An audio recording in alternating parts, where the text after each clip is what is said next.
नमस्कार। आज भी मुझे कई सारे बिज़नेस ओनर्स मिल जाते हैं जो कहते हैं कि मार्केटिंग कैसे करनी चाहिए और उस पर डिजिटल मार्केटिंग तो उनको बिल्कुल नहीं पता होता है। वो कहीं न कहीं अपनी प्रोडक्ट सेलिंग में या सर्विसेज़ में बिज़ी होते हैं और ये समझने की कोशिश भी करते हैं तो उन्हें सही जानकारी नहीं मिलती कि डिजिटल मार्केटिंग क्या होती है और क्यों करनी चाहिए, क्यों आवश्यक है उनके बिज़नेसेस के लिए। अगर हम बिजनेस के चैलेंजेस को समझने की कोशिश करें तो दो तीन बातें निकल कर के सामने आती हैं। पहली चीज़ तो ये कि एक बिजनेस ओनर जो कि अपने बिजनेस सेटअप में बिजी है या तो किसी प्रोडक्ट डेवलपमेंट में या किसी सर्विस प्रोवाइड करने में, उसको ये समझना कि टाइम निकाल कर के वो मार्केटिंग के बारे में सोच सके, बड़ा मुश्किल हो जाता है। वो छोटी-मोटी एक्सरसाइज़ ज़रूर करता है, पेपर में ऐड देना या रेडियो में देना या मान लीजिए टेलीविज़न पे देना, वो ज़रूर देता होगा जब उसका बजट अलाउ करता होगा। पर जब भी वो ऐसा ऐड देता है तो क्या उसे सही ऑडियंस मिल पाती है, ये भी समझना बहुत ज़रूरी है। जब भी कभी अनप्लान्ड मार्केटिंग करते हैं तो उसका जो रिज़ल्ट होता है वो या तो कॉस्ट बहुत ज़्यादा लग जाती है तो वो पीछे हट जाता है, या फिर उसका जो अंतिम टारगेट है वो है सेल्स का, वो उतनी अच्छी नहीं मिलती है। आपने ये भी देखा होगा कि टेक्नोलॉजी का जो स्वरूप है वो काफ़ी तेज़ी से चेंज हो रहा है। इन नए प्रकार के टेक्नोलॉजी चेंजेस को अपनाने में भी बिज़नेस ओनर्स काफ़ी दिक्कत महसूस करते हैं। कोई भी स्ट्रक्चर्ड तरीका नहीं मिलेगा यदि हम डिजिटल मार्केटिंग या कोई भी मार्केटिंग एक्टिविटी को करने जाएं कि यही तरीका सही होगा। और ये देखना होगा कि क्या बिजनेस ओनर्स की रिलायंस जो ट्रेडिशनल चैनल्स हैं उस पे ज़्यादा होती है, मान लीजिए डिस्ट्रीब्यूटर या किसी सप्लायर या कभी एजेंट के थ्रू वो काम करते होंगे, तो अल्टीमेटली उन्हें उसी चैनल पे रिलाई करना होता है, क्योंकि वो नया तरीका नहीं जानते, क्योंकि वो डिजिटल मार्केटिंग नहीं जानते और उसकी इम्पोर्टेंस नहीं जानते। तो ये बिज़नेस के चैलेंज हैं जो कि उन्हें किसी तरह से रोकता है कि वो इस नए तरीके को अपनाएं। अगर हम लोग स्मार्टफ़ोन की बात करें तो हमारे हिंदुस्तान में ही तकरीबन 1 बिलियन के ऊपर स्मार्टफ़ोन्स हैं। वर्ल्ड में जो इंटरनेट की स्पीड देखी गई है वो 250 एमबीपीएस के तौर पे नापी जा रही है। हमारे देश में तो फिर भी आज 40-50 के आसपास ही है, पर हाँ, कई सारी कंट्रीज़ में बहुत ज़्यादा है। ई-कॉमर्स बिज़नेस इंडस्ट्री जो है वो करीबन $350 बिलियन की हो जाएगी 2030 तक। आज की डेट में करीबन 45 या 50 बिलियन डॉलर के आसपास में है। केवल अमेज़न के इंडिया में जो डाउनलोड हुए हैं ऐप के, वो तकरीबन 500 मिलियन के आसपास में हैं। तो ये मानना ज़रूरी है कि आज की डेट में टेक्नोलॉजी और ख़ास तौर पे इंफॉर्मेशन टेक्नोलॉजी, सूचना तकनीकी जो है वो पूरे विश्व को बदलने की क्षमता रखती है और लगातार हमारे और हमारे तरीकों को भी बदलती जा रही है। यदि हम बिज़नेस के सेंस में समझें तो टेक्नोलॉजी का पेस तो हमने देख लिया, तो ये जो कस्टमर होते हैं ये कहाँ होंगे? आप ये मान के चलिए जो कस्टमर होंगे वो हम और आप जैसे ही लोग होंगे। हम जो नॉर्मली अपना फूड ऑर्डर करते हैं, अपनी टिकट बुक करते हैं, अपने शोज़ देखते हैं, हम कोई भी मर्चेंडाइज़ खरीदते हैं, हम ये सारी एक्टिविटीज़ जब ऑनलाइन माध्यम से करते हैं, उन ब्रांड्स या प्रोडक्ट्स के बारे में भी जानकारी रखते हैं, हम उनके बारे में राय देते हैं, उनके बारे में अपना फीडबैक भी शेयर करते हैं और सारी चीज़ें हम ऑनलाइन करते हैं। तो दोस्तों ये बड़ा ही इंटरेस्टिंग एटमॉस्फेयर बन जाता है किसी भी बिज़नेस के लिए।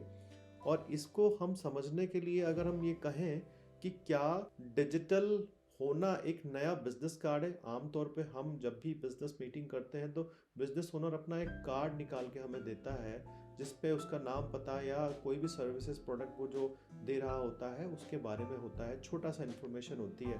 बट ये आज के ज़माने में इतना प्रासंगिक नहीं है, क्योंकि आज की डेट में डिजिटल होना ही बिजनेस कार्ड है। मान लीजिए आप हुडी सर्च करते हैं तो आपको रिजल्ट मिलेगा और रिजल्ट के साथ ही साथ आपको अलग अलग कंपनियों के प्रोडक्ट्स भी आपको दिख जाएंगे। आप उन पे क्लिक कर सकते हैं, क्लिक करने के बाद में ही तरह तरह की वैरायटी आप देख सकते हैं और ये भी देख सकते हैं कि उसमें आपका प्रेफरेंस कहाँ पे है और आप उसको पसंद करके खरीद भी सकते हैं। उदाहरण के तौर पे मैं अजियो की बात करूँगा। मैंने हुडी सर्च करी मुझे 4 या 5 कंपनियों के रिजल्ट दिखे, मुझे अजियो का प्रोडक्ट अच्छा लगा, मैं उसकी वेबसाइट पे गया। यदि उस प्रोडक्ट को बहुत अच्छा पसंद करूँगा, खरीदता हूँ, तो कल को मैं उसके फेसबुक पेज से भी जुड़ूँगा, कल को उसके ट्विटर अकाउंट से भी जुड़ूँगा, पिंटरेस्ट से भी जुड़ूँगा, या जितने भी सोशल प्लेटफॉर्म हो सकते हैं सभी तरह के प्लेटफॉर्म से मैं जुड़ना पसंद करूँगा। और यही बात अजियो के लिए इम्पॉर्टेंट हो जाती है कि वो मेरे साथ में ये सारे टच पॉइंट रखे। क्यों रखे? क्योंकि अल्टीमेटली उससे मेरे ही जैसे कस्टमर को सामान अपना बेचना है, और मुझे भी ये मालूम है एज अ कस्टमर कि जो भी कंपनीज आज की डेट में ऑनलाइन बिजनेस कर रही हैं, जो भी डिजिटल हैं, वो मेरे लिए ज़्यादा हितकर हैं। अब ये समझते हैं कि डिजिटल मार्केटिंग एक्चुअली में क्यों इम्पॉर्टेंट है। तो सबसे बड़ी चीज़ हम लोग ये समझ लेते हैं कि आपका जो कॉम्पिटिटर है वो डिजिटल मार्केटिंग कर रहा है। यदि आप नहीं करेंगे तो आपका कंपटीशन करेगा, और जब कंपटीशन करेगा तो मार्केट शेयर भी ले जाएगा। जब मार्केट शेयर ले जाएगा तो कस्टमर उसी की तरफ रुझान रखेंगे और आपके प्रोडक्ट या सर्विसेज नहीं बिक पाएंगे। यदि हम इंटरनेट कनेक्टिविटी के बेसिस पे ही देखें तो पूरी दुनिया में आज की डेट में कोई भी कहीं का प्रोडक्ट जो है वो ऑर्डर कर सकता है, और ऐसा सप्लाई चेन का नेटवर्क बना हुआ है जिससे कि वो प्रोडक्ट और गुड्स जो है वो आप तक डिलीवर हो सकते हैं। तो दोस्तों ये तो दूसरा फ़ायदा हो गया कि जब आप प्रोडक्ट सर्विसेज को लेकर के जाते हैं डिजिटल मार्केटिंग के माध्यम से, तो बेसिकली आप जो है उसकी ग्लोबल रीच करते हैं। यहाँ पे मैं क्लियर करना चाहूँगा कि एक वेबसाइट बना देना काफ़ी नहीं है। हाँ, ये उसकी पहली सीढ़ी हो सकता है, बट वो डिजिटल मार्केटिंग नहीं है।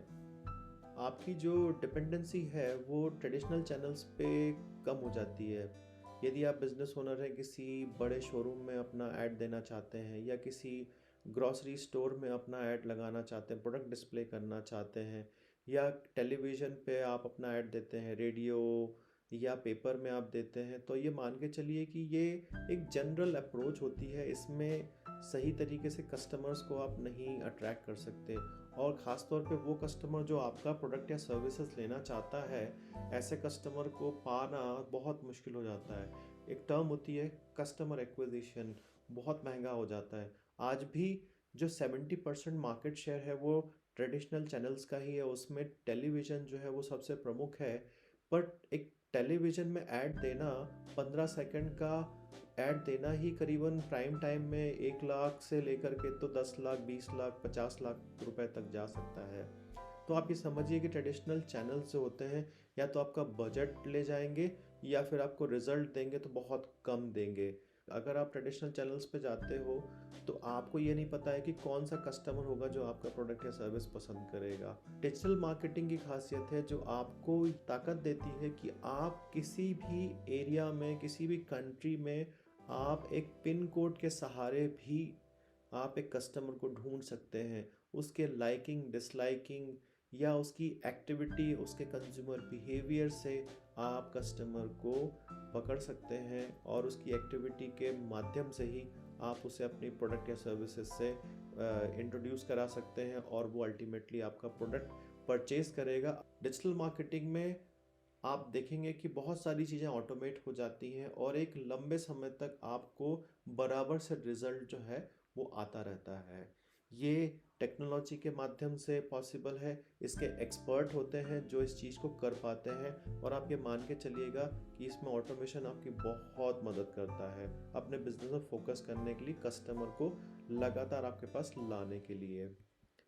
एक बहुत ही इंटरेस्टिंग एस्पेक्ट मैं हाईलाइट करना चाहूँगा कि डिजिटल मार्केटिंग के माध्यम से आप क्रिएटिविटी यूज़ करते हुए अपनी ब्रांड को अच्छे से प्रमोट कर सकते हैं। आप कलर के साथ प्ले कर सकते हैं, आप कंटेंट के साथ में खेल सकते हैं।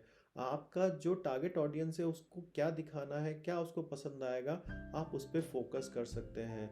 मान लीजिए आपने पेपर में ऐड दिया तो आपके पास में केवल एक चांस होता है, लेकिन आप जब डिजिटल माध्यम से आते हैं तो आपके पास में मल्टीपल चांसेस होते हैं जिसमें कि आप कस्टमर को अट्रैक्ट कर सकते हैं। पहली बार में उसको पसंद नहीं आता, दूसरी बार में पसंद नहीं आता, लेकिन तीसरी बार में ऐसे तरीके हो सकते हैं जिससे आप उसको रीटारगेट कर सकते हैं। ये चीज़ इसमें पॉसिबल होती है डिजिटल मार्केटिंग में। दोस्तों डिजिटल मार्केटिंग में ये बड़ा ही आसान हो जाता है कि आप अपने बजट को कंट्रोल कर सकते हो। Just like a faucet. एक आप उसको पानी चाहिए तो आप उसको ऑन कर लीजिए, आपको नहीं चाहिए आप उसको बंद कर लीजिए। इसमें हम स्ट्रैटेजी जब बनाते हैं तो बहुत सारा डेटा हम लोग कंसीडर करते हैं, और इस डेटा के माध्यम से हम लोग ये देख पाते हैं कि कौन से शहर में किस तरह की ऑडियंस है, और हम ये कह सकते हैं इस स्ट्रैटेजी के माध्यम से कम खर्चे में आपको बेस्ट रिजल्ट मिलते हैं। डिजिटल मार्केटिंग एक या दो तरीके से नहीं की जाती है। डिजिटल मार्केटिंग के कम से कम 15 से 20 तरीके होते हैं जिनसे आप कस्टमर तक पहुंच सकते हैं। मान लीजिए आपने ऐड दिखाया फेसबुक पे, कस्टमर को नहीं पसंद आया, आपने उससे दूसरा ऐड दिखाया ट्विटर पे, मान लीजिए वहाँ भी उसे नहीं पसंद आया, उन्होंने एडवर्टीजमेंट पसंद नहीं किया, आप उन्हें पर्सनल ईमेल भेज सकते हैं जिसके माध्यम से वो आपसे और कनेक्ट हो सकते हैं। आप उन्हें पोस्ट के माध्यम से जोड़ सकते हैं, आप उनके दोस्तों को टारगेट कर सकते हैं। जब आप दोस्तों को टारगेट करेंगे तो ऑटोमेटिकली वो भी टारगेट हो जाएंगे। ऐसी स्थिति में वो जो टारगेट ऑडियंस है वो आपके प्रोडक्ट को लेने के लिए तैयार हो जाएगी। दोस्तों, इस वीडियो के माध्यम से मुझे उम्मीद है कि आपको ये समझ में आया होगा कि डिजिटल मार्केटिंग क्यों ज़रूरी है और क्यों करनी चाहिए। मुझे ये उम्मीद और भी है आपसे कि आप जल्दी से जल्दी अपने बिजनेस को चमकाने के लिए इस दिशा में कदम रखेंगे। धन्यवाद।